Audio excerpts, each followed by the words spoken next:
When you're learning saxophone, your first big goal technique-wise is to be able to play all 12 major scales across the whole range of the instrument. But what everybody struggles with is the part where you get up into the palm keys and the bit where you have to use your pinkies down at the bottom. Now, the first thing I want to direct your attention to is a resource I've got, a playlist on YouTube, which is my scale practice tool. You can see it there, and I'll put links in the description. This is your guide about what the notes are. There's a metronome, there's the fingerings, there's everything you need to be able to play those scales. However, when you start doing that and checking out how to learn all your major scales, like I just said, the first thing that you encounter is problems with the palm keys and the pinkies. So in this week's video, I'm going to give you some drills which are going to isolate that area. This means you're not going to waste time in the practice room. And before you know it, you'll be able to play all 12 major scales across the whole range of the instrument. Let's get straight into it. And the first thing I'm going to look at is your hand position and technique when you're using the palm keys, because without that, you're going to have a major limiter on your progress from the get-go. Let's check it out. I've already done several videos on this topic. I'll put the links in the description, but let's go through the little checklist quickly, then we'll get on to the drills. So you want to drop your wrists down. So what do I mean by that? It means that your wrists for both hands should be dropped down like this. Your fingers, you know, you shouldn't have what I call it a beaver paw, you know, your hands are like this. You want your wrists to be dropped down. Second thing is, you want your hands to be in a C shape. Imagine you're holding two drinks. You just come back from the bar, that's a nice thought, and then you just hold your saxophone. So you take the hand that you would have had your drinks and look at that lovely C shape, whether it's forwards or backwards, and then you just place it over the instrument. You're not going to be holding drinks like this. You're not going to be holding drinks like this. Just a nice C shape. Your fingers, wrists, shoulders, and arms should be completely floppy and relaxed. So you're going to drop your elbow into your body. You know, don't stick your elbows out like this. You're creating tension in your shoulder. So you just dropped elbows, dropped wrists, and loose, relaxed fingers. You want to use the minimum effort to push down the buttons of your saxophone. It doesn't take much effort to push the button down, and guess what? They're spring-loaded. So you need zero effort on the way up. That's very important. You don't need to pull your finger up. You push it down, and then it just pings up gently. You want to keep your fingers close to the keys all the time if you want to play with great technique. Don't let your fingers flap up like this off the instrument. I call that Tower Bridge, all right? Keep your fingers close to the keys in that C shape all the time. Now, only hinge your fingers, this is because of the angle of my camera, it's difficult, but only hinge your fingers from this joint on your knuckle. I don't know if it's in focus. Just use this knuckle. Don't use the other knuckles to press the keys down. That's going to give you a duck beak, you see? That is extra tension you don't need. You're just going to move one knuckle joint when you put the finger down and the absolute minimum amount of movement. Your left-hand thumb on the back of the instrument needs to point to, imagine if you've got a clock face on your thumb rest, okay? You've got 12 o'clock is vertical, 6 o'clock is down the bottom. Your thumb is going to be pointing up to about 2 o'clock. Now, if you're doing a beaver paw, which you can't really see because of the angle, but if you're doing a beaver paw, your left thumb is going to be pointing either horizontal or down, all right? So when you drop your wrists, your left thumb is going to be pointing up to about 2 o'clock. And your thumb should be overlapping the thumb key. A bit tricky to see there, right? Don't have your thumb on the button and then move it over when you're going to press the octave key. And also, your thumb should be touching the left thumb should be touching the thumb rest all the time, and it stays flat, and it's just the tip of your thumb that moves. Don't arch your thumb like this every time you press the octave key. So that's the left-hand thumb stuff. Now, you'll know if you're doing a beaver paw or not because your fingers, if you're doing a beaver paw, your fingers will be pointing downwards, more towards the floor. You want to keep your fingers as much as you can as a kind of horizontal position. I'm just looking at my camera. Horizontal position. So if you're beaver pawing too much, your fingers will be pointing down. So that's the basis of having a great technique on saxophone. Now, of course, everybody's physiology is different. It's not one rule fits all. But this is a very good starting point and you can adapt it for yourself. So what I'm also going to do is I'm going to put some marks on my left hand where the palm keys sit inside my palm, all right? So I'm going to mark that up now and show you where each of the keys touches when I push it, because this is really important. A lot of people are getting this wrong. And if you can't do this without your fingers going up into a tower bridge, you might need to get key risers for your palm keys. For example, on a couple of my saxes, I've built this up with cork. There's some stuff called sugru that you can use to build up the palm keys. Some posh horns even have adjustable palm keys. But you can go on Amazon and Google palm key risers, and they're just silicone sort of domes, and they slip over the palm keys. That'll help get the palm keys where they should be. And guess what? Where do the palm keys live? Under your palm, right? If you're beaver pouring, you'll find the palm keys are under your fingers. They should be under your palm. The clue's in the question. Right, I'm going to mark up my left hand and show you exactly where those keys sit with this particular saxophone, but at least it'll put you in the ballpark. Here we go. Okay, hopefully you can see that. That is the spot at which the D, E flat and F keys touch my palm. You know, you can take a screenshot of it. And, you know, it might vary a little bit. For example, on another saxophone, the F key is a little bit more in towards my knuckle. But even I checked it on alto and soprano, and even on those instruments, that's pretty close to where those keys are hitting my finger. So make a note of that as an approximate starting guide. So the big secret of when you're playing with the palm keys is to try and keep these fingers over the saxophone. Keep the saxophone cradled in your fingers when you're playing the palm keys, because if you're going like this, but to play your palm keys, you're going to be in trouble when you're getting back to the other notes. And our final point on the palm key technique is that when you're playing your E key on here, the E side key, again, you want to try and keep your fingers over the saxophone. Don't, you know, have your wrist right out here when you're playing that E key. You just hinge your wrist up to that key like this, bare minimum movement. And that's hitting my finger about here, just on the side of my finger there, between those two joints. It's just a very subtle hinge of the wrist to take you up to that side E key. Then you try and get back to the other keys as easily as you possibly can. So that is some of the technique stuff involved with the palm keys. We'll talk a little bit about the pinky technique when we get down to the next exercises. Let's look at some of the drills now, which are going to sort you out and get you to a place where you can easily play your major scales in all 12 keys across the full range of the horn. Okay, first up, you don't have to take screenshots. I've got a free PDF with all these exercises and the cues for your technique for the palm keys and also for your pinky keys. And there's also more than I can teach you today. There's some advanced exercises for palm keys on that PDF. You can see the link down there. Go and grab your free PDF. All you got to do is fill in your email. It's all yours for absolutely nothing. Now, before we get into this, before you start screaming at the screen, the first thing you might notice, these drills do not include going up to high F sharp. We're just trying to get a baseline of your scales up to high F. Some people don't have a high F sharp key. F sharp sort of could be seen as the first altissimo note in many ways. So don't stress out about being able to play all your scales up to high F sharp to begin with. High F is fine.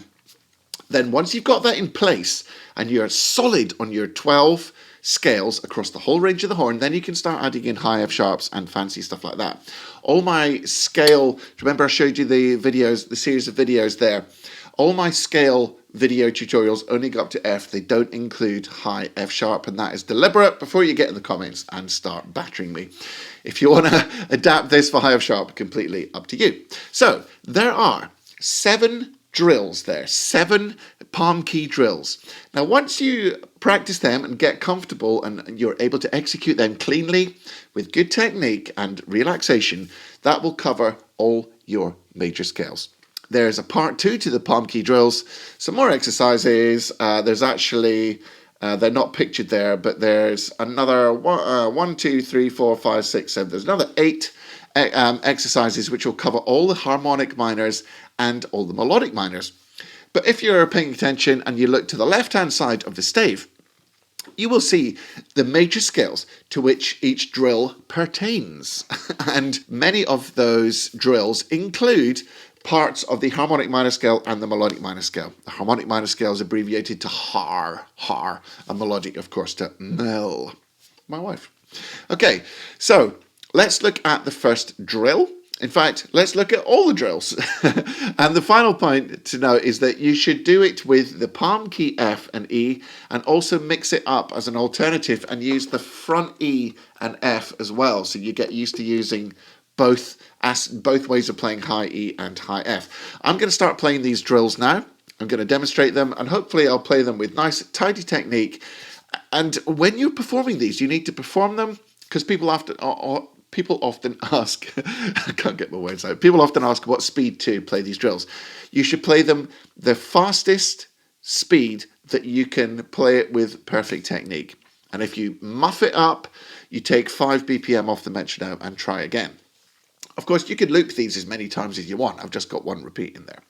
So I'm going to play each drill with the palm key, and then I'm going to play each drill with the front key. And then you'll get an idea of what both look like. You're not going to see my head. You're just going to see mainly my left hand, because that's the most important thing right now for these drills. All right, let's do it.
Right, I'm sure I didn't perform that absolutely perfectly, but remember, perfection does not exist. You just want to try and make it as good as you can that day, call it a good job and move on. So, with those 7 drills, and you'll notice there's the bonus chromatic one at the end as well.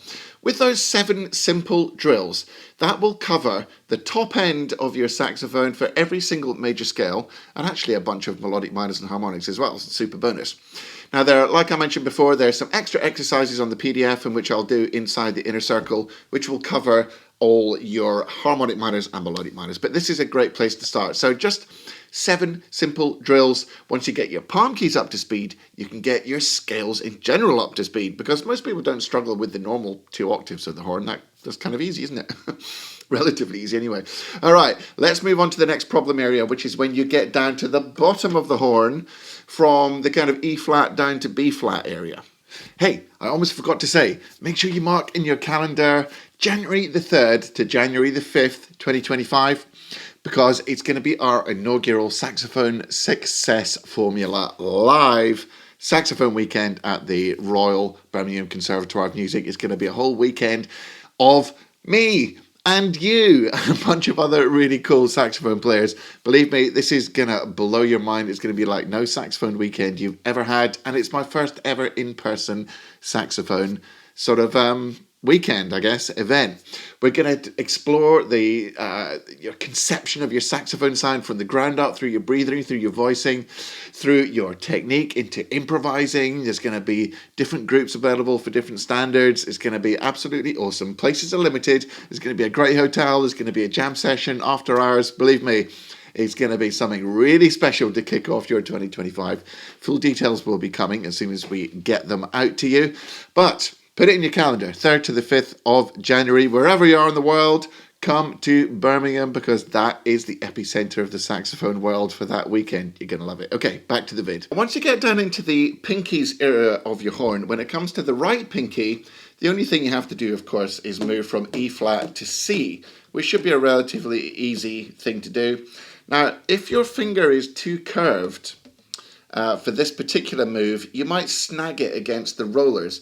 So one thing is to slightly flatten out your pinky, which will raise it. And now I know that I said not to do duck beaks, but if you're deliberately trying to slide from E flat to C, you can slightly straighten out your pinky so it just kind of glides over that roller like that.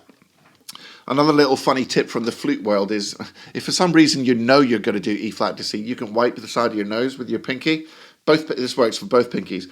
Wipe the side of your nose, you get a bit of oil off your skin, and that just glides straight over the keys. Little sort of mini hack for you. Right, moving around to the left-hand pinky then, which is more difficult. When you have to go from C sharp to B, again, this is one example of a good time to kind of briefly get your elbow out and point your fingers down, because you can straighten your finger and slide that finger like you did with E flat to C from C sharp to B. Whereas if your finger is dropped and bent, you see your fingernail, your left pinky, that's really hard to film, snags inside the rollers. Whereas if it's straight, you can kind of glide it over. When you are attempting to go from B to B flat, you can go for the bell's in the way. You can go for the slide. All right, that's one way of doing it. Or what some people do is you keep your tip of your left pinky on the B key and you throw your wrist over and you're using the side of your pinky, okay, the bit that's facing you.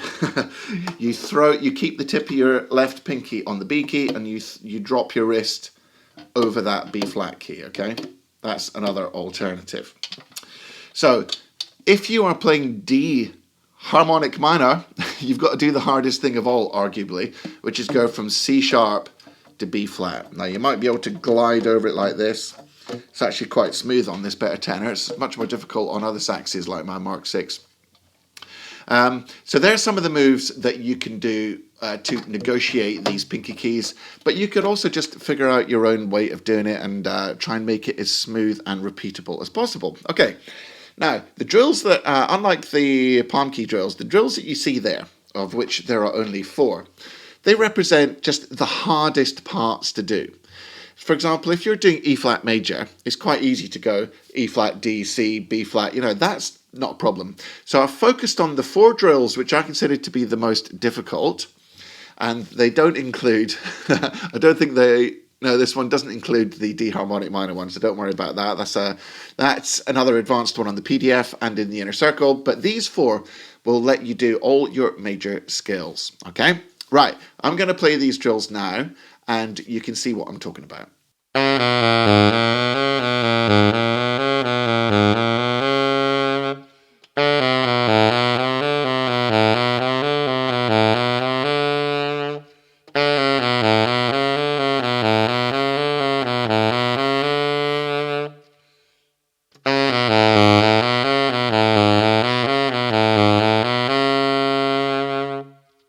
Hope you're enjoying today's video. Real quick, did you know that 61% of you who are watching this video are not subscribed to my channel? Now, I make hundreds of videos to help the saxophone community, so if you want to do something nice for me, please just hit subscribe right now. Go on, if you're not subscribed, hit subscribe right now. Do it. That's one easy thing that you can do to really help me out and to help me take this message to more and more sax players and make the world a better place. Okay, back with the video. So there you go. There are 7 palm key drills and 4 pinky drills, which are going to enable you to be able to play all your major scales across the whole range of the instrument. So next time you're practicing your scales, instead of beavering away playing the whole scale, then you get to the palm keys and it goes wrong and you've wasted your time. Just focus on the palm keys, focus on the pinky keys, and once they're in place, you can fill in the gaps in the middle. You're going to save a lot of time when you're learning how to play all 12 major scales on saxophone. Okie dokes, make sure that you go and get your free PDF for today's lesson, which has got all these exercises written out, very convenient, and there's also those bonus ones to help you with the melodic minors and harmonic minors.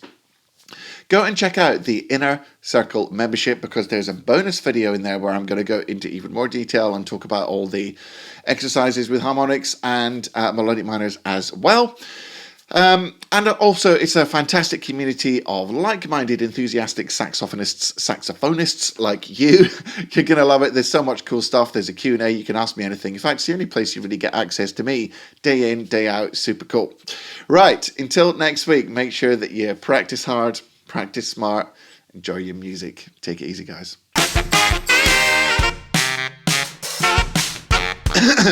Let's get cough up chicken.